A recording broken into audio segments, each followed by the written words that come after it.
Case in point, a 50-year string of mysterious incidents that many say include UFO crashes, dogfights, and underground reverse engineering at the most top secret of all former Soviet military bases, Kapustin Yar. Some even say that this base was the site of a mysterious incident that took place in 1948. A spectacular UFO crash landing. It's 1948, suddenly a cylinder appears over Russia's most sensitive airbase. There's no question that Joe Stalin was interested in crash saucers, was interested in alien technology. There's nothing in which I just believe. In this case, I know that UFOs visited Kapustin Yar. Kapustin Yar was at the top of the list of facilities the U.S. was monitoring in Russia. Go behind the barbed wire at Kapustin Yar as we reveal for the first time the detailed classified accounts of this reported UFO crash. Did the research following this incident help the Soviets win the space race? I'm sure the Russians have done their darnest to reverse engineer anything they can get their hands on, whether it's American or German or alien. From never-before-seen reconnaissance footage of this secretive base, This U-2 imagery of Kapustin Yar is the first time anyone outside the CIA or the intelligence communities looked at it. to an exclusive look deep underground into Kapustin Yar's UFO Research Center. They buried the most secret facilities within the base that was secret within the base. The incident that took place at Kapustin Yar in 1948 remains a Soviet-era enigma, a seminal event that UFO researchers still call Russia's Roswell.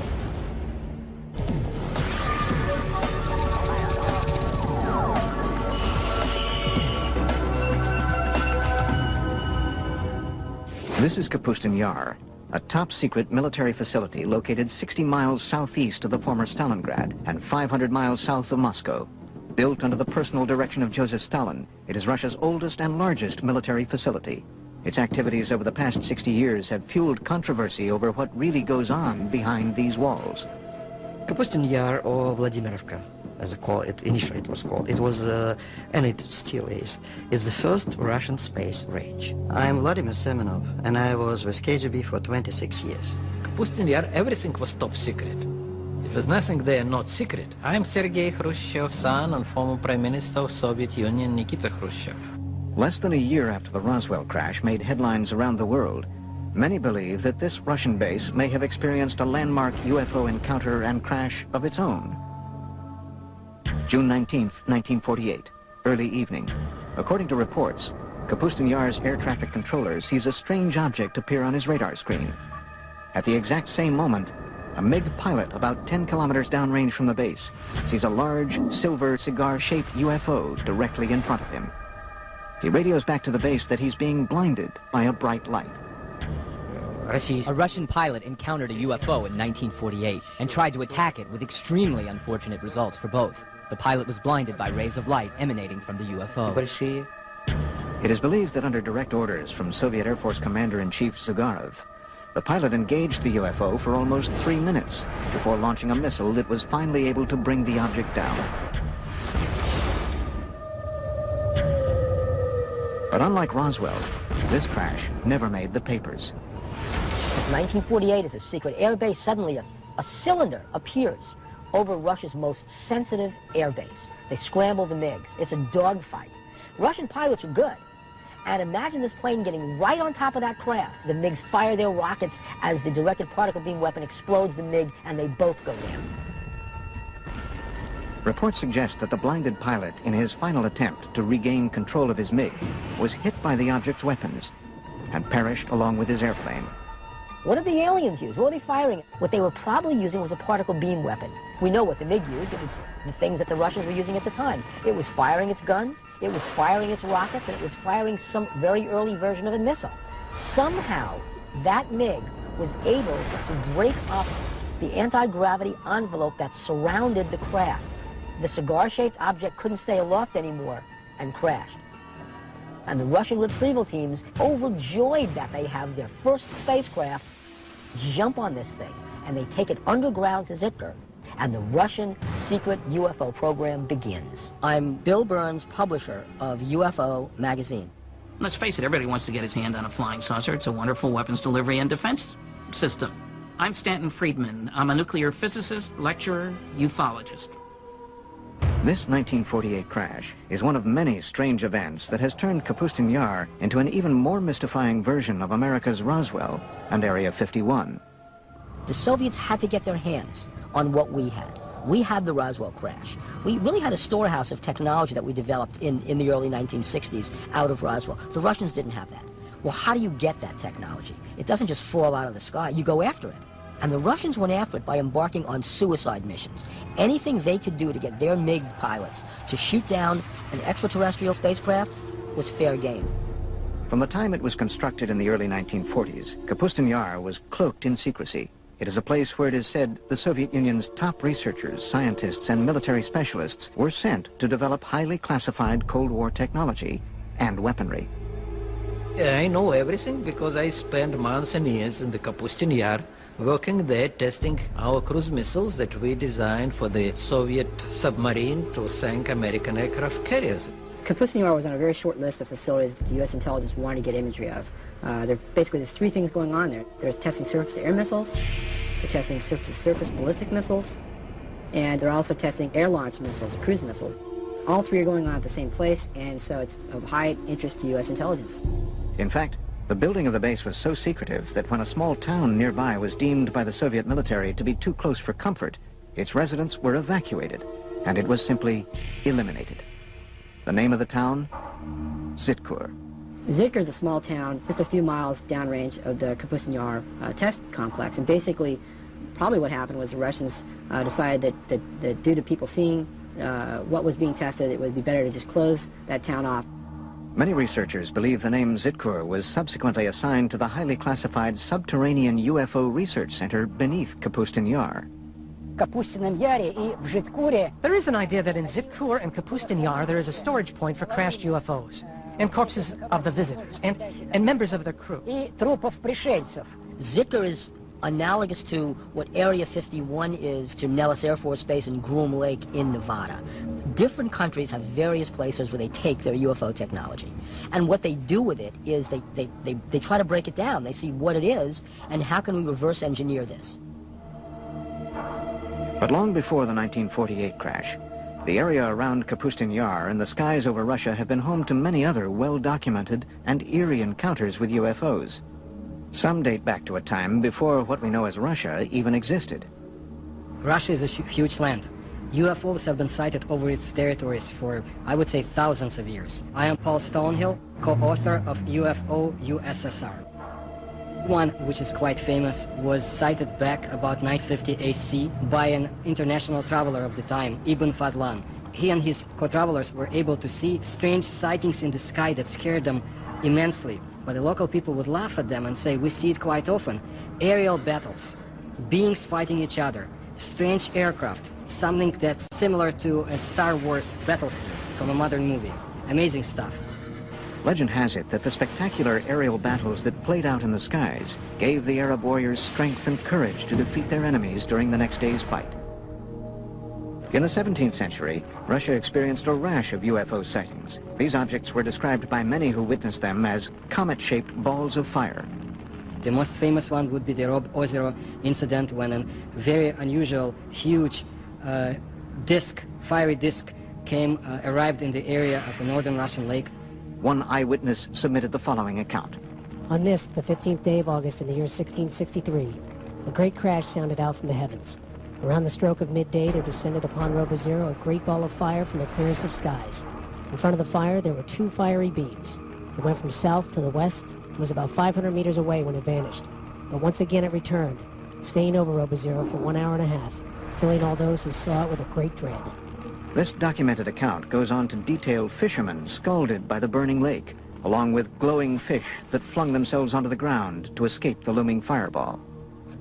Stories, like what they saw over Robo Zero, were common in pre-revolutionary Russia and outside of Russia in Europe.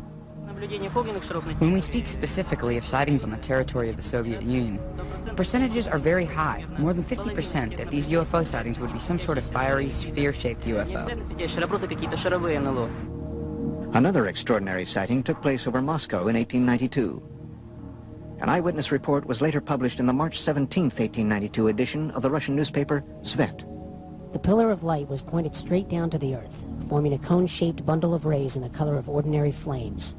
The brightness was considerable and can sometimes be compared to the brightness of an electrical street lamp. The point from which the rays originated didn't move during the whole time, and the rays were visible for 20 to 25 minutes. While enormous fireballs have been sighted over Russia for centuries, there have been none bigger or more devastating than the event that leveled the Siberian forest of Tunguska in 1908. And of course it was one of the theories which have to appear that it was not a comet, it was not meteorite, that in reality it was a spacecraft. Coming up, did a UFO explode over Tunguska? It is believed that not one but two objects collided over the Tunguska in 1908, equal to many Hiroshimas. And later, what happened to the wreckage of the 1948 crash at Russia's Roswell?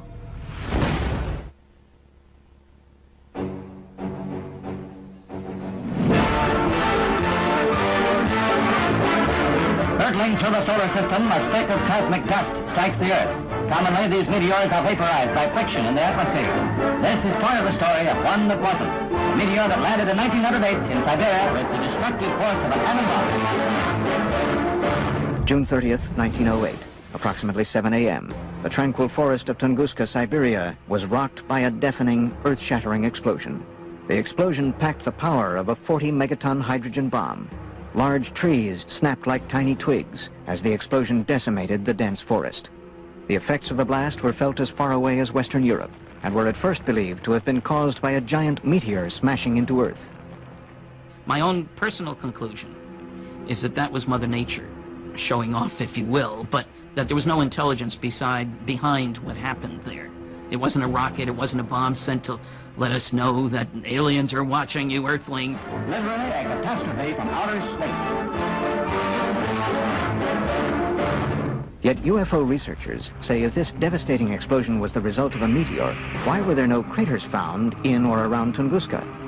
It is something scientists to this day have had trouble explaining. This was, let's call it an explosion, although some people call it an implosion.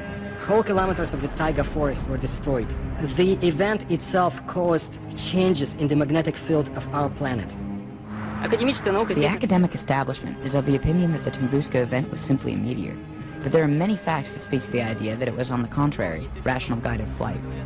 It made a turn, which is something that a natural object or meteor could not have done. What was it that could have done that level of devastation and not leave a crater?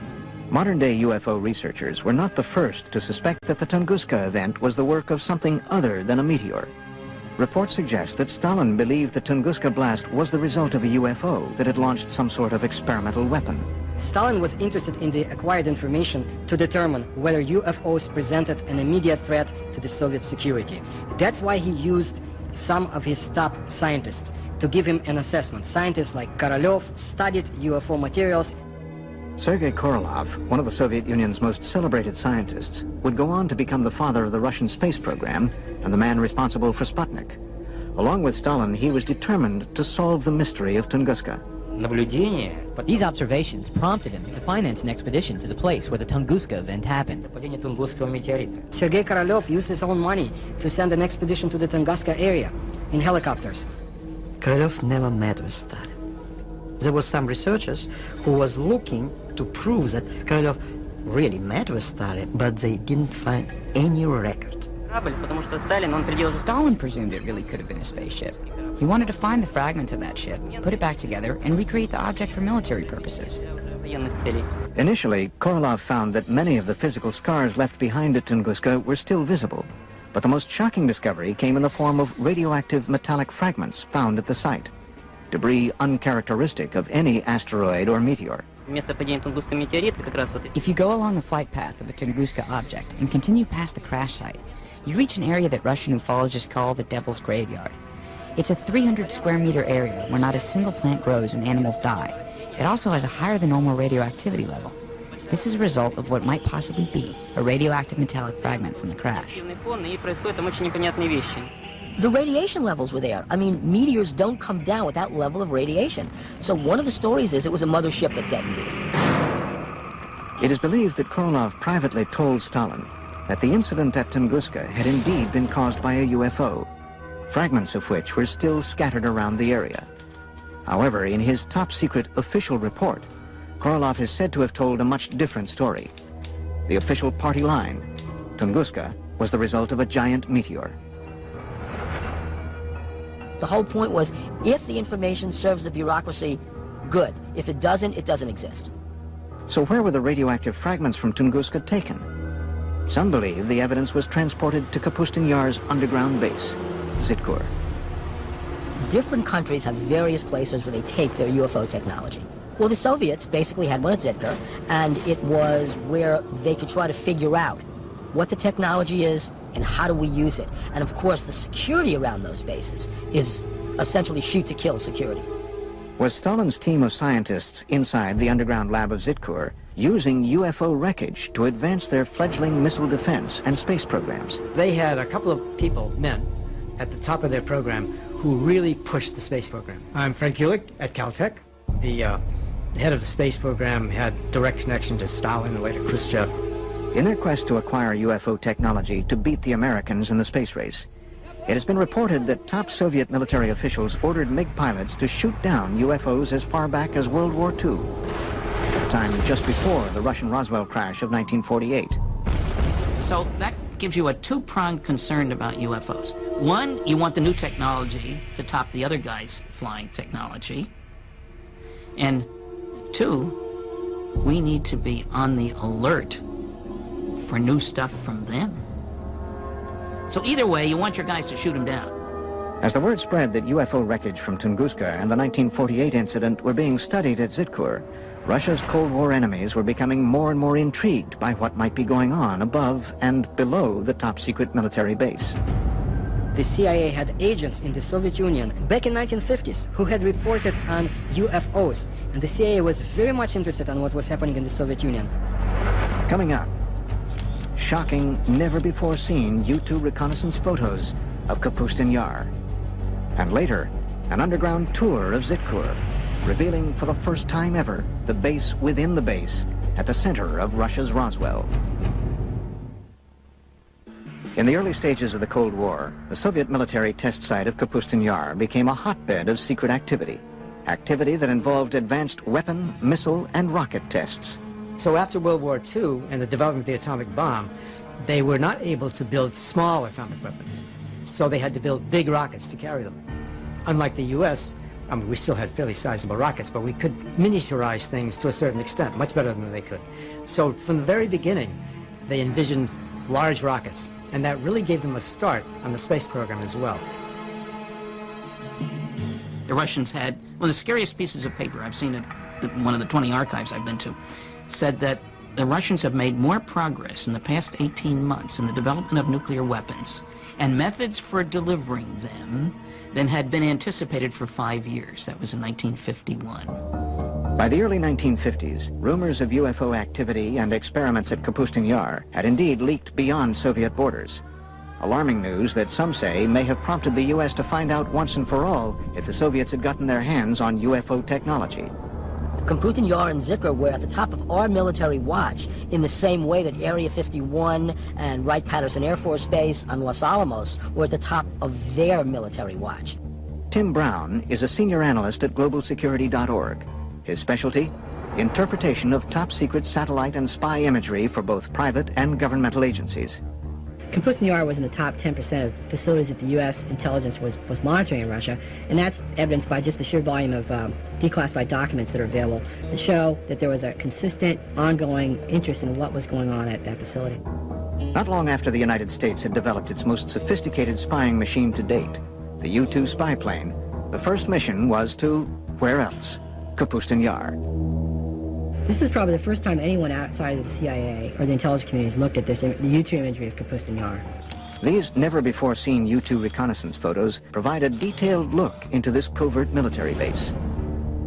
Looking at all the imagery that we put together for this project, one of the things you notice is different activity at the different test sites at different times. The Russians not only tested missiles here, they also trained their missile troops there. So there's missile drills and there's test preparations and test launches going on at this facility all the time. According to a December 1st, 1960 joint Army, Navy, and CIA intelligence brief, Kapustin Yar is a 1,400-square-mile military test complex described as a place of intense interest to the intelligence community. It contained at the time at least 4 ballistic launch complexes, 14 launch pads, a precision tracking radar facility, 3 3,500-foot runways, and numerous strange and unidentified areas. But what U-2 reconnaissance couldn't reveal can now be seen for the very first time in this exclusive underground tour of what could be the nerve center of all Soviet UFO activity, Zitkur. Based on reports and drawings from Russian UFO expert Anton Anfilov, seen in the West for the first time, this rendering is what might possibly be the first glimpse ever of this secret cryptic facility a quarter-mile below Kapustin Yar. Let's say that you get a chance to go down there to the most secret Russian UFO laboratory. It's not glorious, high-tech, and brightly lit. It's dank, it's dark, and it's dingy. It's Russia. It's extremely compartmentalized. It's like an underground shopping mall, except inside the mall are all these rooms where there's exotic technology being taken apart and put back together. In this hub, they're doing autopsies on alien bodies. In that hub, they're reconstructing an engine. Then you've got these fantastic Rube Goldberg machines. What they are machines to test various components, and then finally you come upon these huge underground hangars. And what you're struck by is that there are no airplanes in the hangars. There are these long, cigar-shaped, cylinder-shaped craft in various stages of disrepair because they've crashed. And they're going to try and reverse engineer these. That's what you'd see at this base. Is this the secret location where the wreckage from the 1948 Russian Roswell crash was taken, along with fragments from the Tunguska UFO? I cannot deny rumors of the so-called captured UFOs. The Soviets tried to recover lost fragments of their secret tests, and it would be convenient to them to say, yes, UFOs is something that we captured, a UFO is in our hands, but why would they keep the secrecy on the subject of UFOs so tight? And did this heavily guarded experimental facility specialize in reverse engineering designed to destroy the United States? If Kapustin Yar is where you're doing your advanced development work, rocketry, aircraft, weaponry, laser weapons, all this kind of stuff, where you need high security and a good setting for your scientists and major computer facilities, then you'd expect that that's where they'd be doing their UFO, advanced UFO research. Not UFOs 101, UFOs 404. It's just natural to do that. And of course you'd have underground bases, you'd have protection against intruding aircraft, you'd be looking out for the U-2s. Another mysterious aspect of Kapustin Yar are the many strange patterns on the ground. Did Stalin and Korolev strategically arrange these patterns to attract UFOs to the base? Some researchers believe the Russians may have borrowed this idea from ancient civilizations, whose pyramids are said to have been constructed in geometric shapes and patterns designed to attract inhabitants from other worlds. Looking at Kapustin Yar from there, there's a lot of facilities, markings, patterns that might, to the untrained eye, look like they're from another planet or not of this Earth. They might look like something that you'd see in South America with the Mayan cultures or maybe crop circles. Between the reported UFO crashes and the ultra-top-secret research, how did the Soviets flaunt their advances at Kapustin Yar? Now there was a new date for Russian youngsters to remember. October 4, 1957, when Sputnik, the first Earth satellite, was launched. October 4th, 1957. The Soviet Union's space program successfully launches the world's first artificial satellite into orbit. In the history of the Earth, no other event had captured the imagination of so many people as this first step into space. 4 years later, the Russians once again beat the Americans by launching Yuri Gagarin into space in the first manned flight to orbit the Earth. 2 feats that put the Soviet Union way out in front in the ultra-competitive space race. We are the first, and all next steps in space for, I would say, for nearly 10 years, Soviets was ahead of the United States. First man into space, first woman into space, first walk into space, first rendezvous in space, first document space, and so on and so forth, until 1981 when the shuttle was launched. I'm sure the Russians have done their darnest to reverse engineer anything they can get their hands on, whether it's American or German or alien. Coming up, relive what many believe to be a spectacular UFO crash at the actual site in a village near Kapustin Yar. I don't recommend that we stay here any longer. It's already harmful. Let's leave here and go to some place where no unknown forces can act upon us and influence us. and find out exactly what the KGB knew about dogfights between MiGs and UFOs at Kapustin Yar as we open the mysterious KGB Blue file. Russia's foremost authority on UFOs is a man so legendary and popular around the country that he is known only by his last name, Azhaja. On this spot of the UFO landing, an American group is filming for the first time. Первый раз.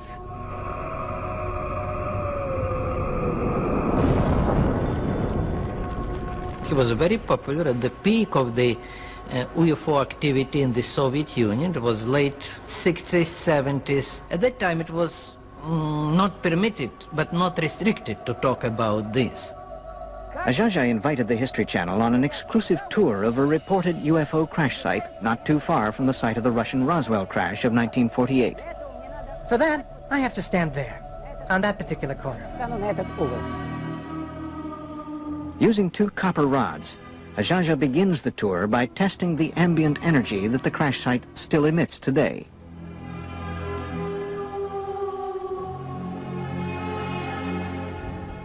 What? There it is, a negative sign right there. Там.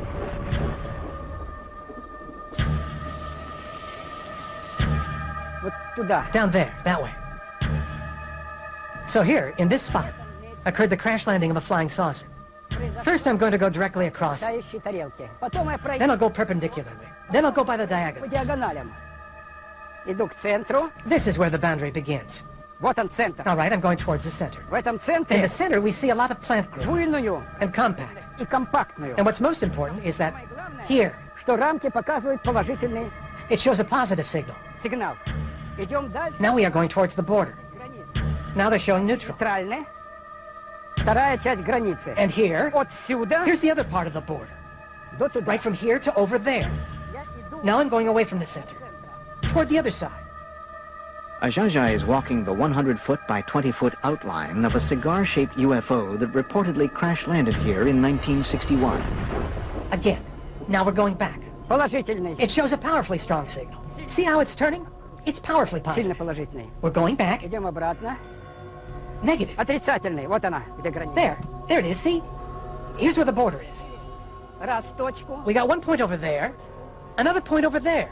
3 point and 4 point.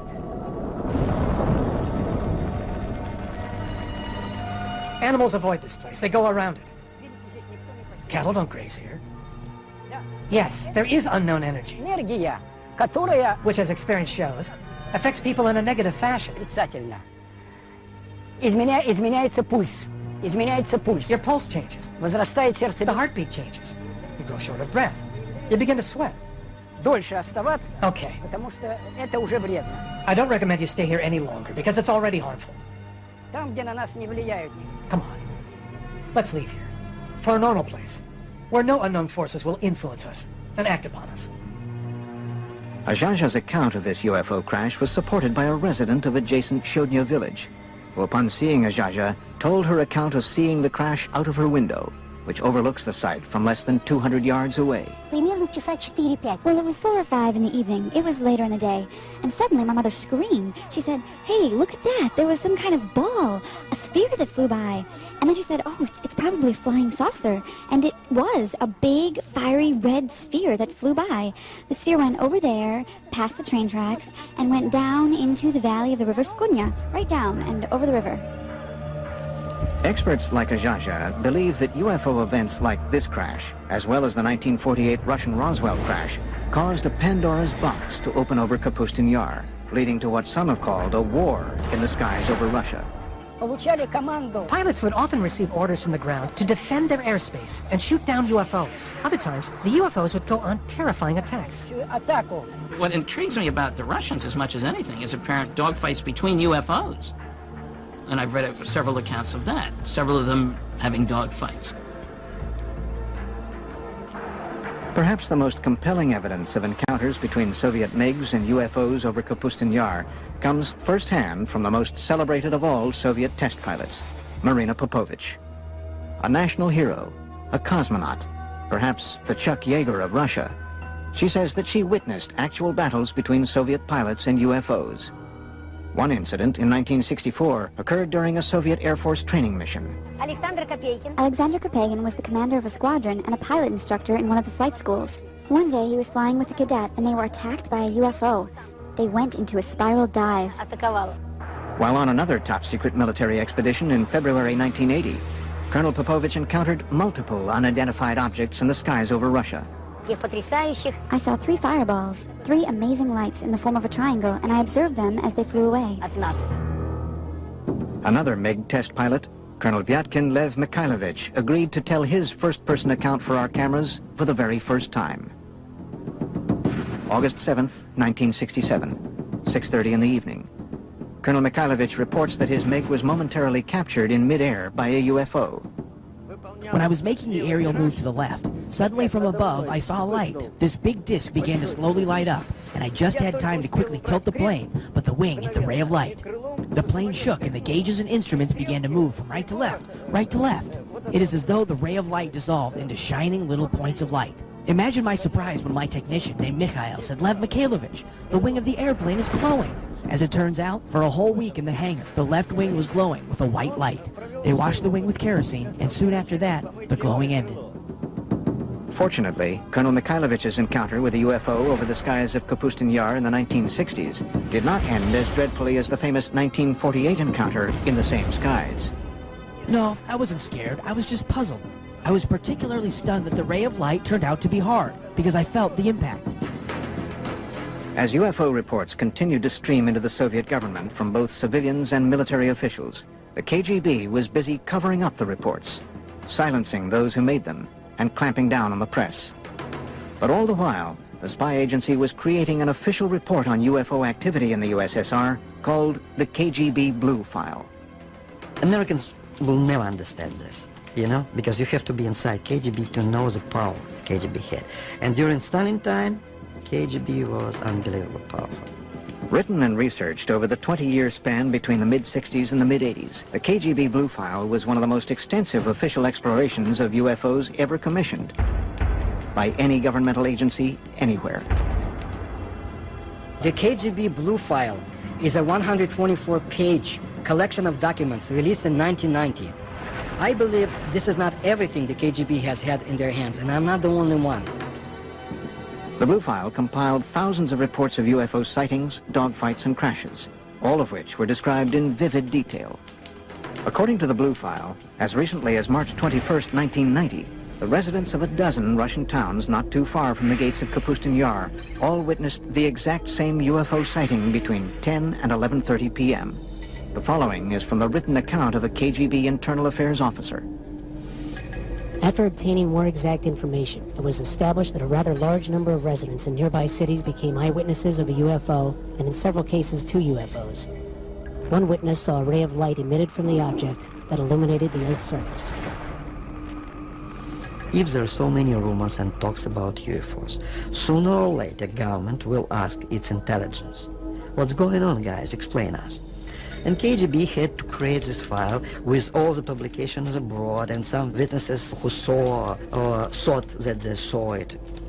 Is it possible that this 1990 incident could have been a simple military test sent up from the grounds at Kapustin Yar? Or was it yet another incident involving UFOs? Coming up, shown for the first time outside of Russia, exclusive footage of what might be the only recorded evidence of a fireball UFO crash. If the Soviet Union had not imploded under its own weight in the early 1990s, the chilling accounts you've just seen of close encounters of the first kind in and around Kapustin Yar would have remained yet another Soviet-era secret. It's different, because the time is different. You know, if you're talking with elder generation, yes, of course, no question about this. But nowadays, absolutely different. You know, younger generation now, they're living in another society, and they have much more freedom. This new freedom in Russia helped the producers of this program acquire, through official channels, this Soviet military footage you are about to see. Throughout the 50s and 60s, the Soviet military experienced a string of failed rocket launches and missile tests that resulted in one disaster after another at the base. Were these simply accidents or retaliatory attacks by UFOs? I have heard a story for what it's worth, and I don't usually talk about myths, but I've heard that 4 Soviet big launch vehicles were exploded on the pads by aliens because they kept trying to shoot down the flying saucers. Hidden from view for 45 years, a Soviet military cameraman captured the after effects of what appear to be 2 fireball-shaped UFOs that reportedly crashed early on June 3, 1960. From what we can determine, not a single person outside of the Soviet military and KGB has ever seen this footage. 3 Red Army firemen are seen running from this massive fireball, which, according to reports, continued to expand, causing other massive explosions in the area for over an hour. One of the fireball-shaped UFOs was believed to have destroyed 3 Soviet rockets on their launch pads, while the other targeted and destroyed a rocket fuel depot, all just yards from the Zitkur underground UFO research facility. The charred remains of the 2 reported UFOs seen here were quickly sent across the base to Zitkur. Try and imagine Earth as an undeveloped colony. And just like the United States and the Soviet Union fought wars over other areas, political wars over other areas, imagine the aliens want our resources. And they're fighting over Earth the same way the U.S. and the Soviet Union had conflicts over other areas after World War II. How could all of these shocking events have been held back from the public for so many years? The Stalin's time and early post-Stalin times, everything was restricted. So he was not allowed to talk about this. In Stalin time, they will simply send you to the prison. Could all of these UFO accounts and the trail of freshly unearthed evidence of UFOs be attributed to logical explanation? Or is it possible that strange things really do happen in Russia? A reporter for one of America's largest newspapers says yes. In May 2005, reports reached the Moscow bureau of the Los Angeles Times that a lake about 3 hours away from Moscow had simply vanished. We went up there because we heard that it had just disappeared, and I said, you know, I'm not going after the story. A lake does not just disappear. Kim Murphy visited the site a few days later. Her account was published on the front page of the newspaper on May 27, 2005.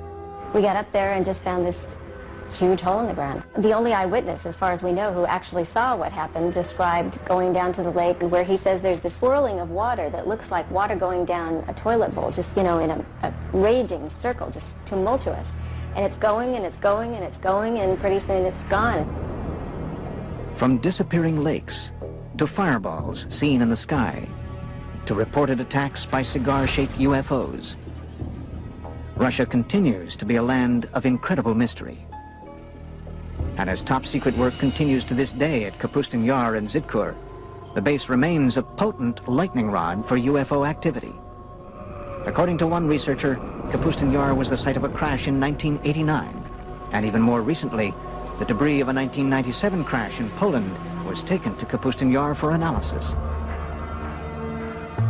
Recent political moves by Russian President Vladimir Putin have caused some in the West to accuse his government of closing the Iron Curtain once again on today's vibrant Russia. On a day-to-day basis, people are convinced and worried that Putin's Russia is a much more authoritarian Russia than was Yeltsin's Russia. I do know that UFO information is not available from Russia as easily as it had been before. You lose the ability to control secrets in an open society. Putin came out of the KGB. He's seeing a lot of valuable information and valuable technology go to private sources. The Soviet Union is closing down in a lot of areas, but also closing down in UFOs. It might be even longer until the curtain is pulled back on the secret underground laboratories and lairs of this legendary Area 51 of Russia. And we have only just begun to scratch the surface of the puzzling mysteries of Russia's Roswell. Extraordinary claims require extraordinary evidence. Seeing is believing. It's 1,000,001 chance, but it's happened.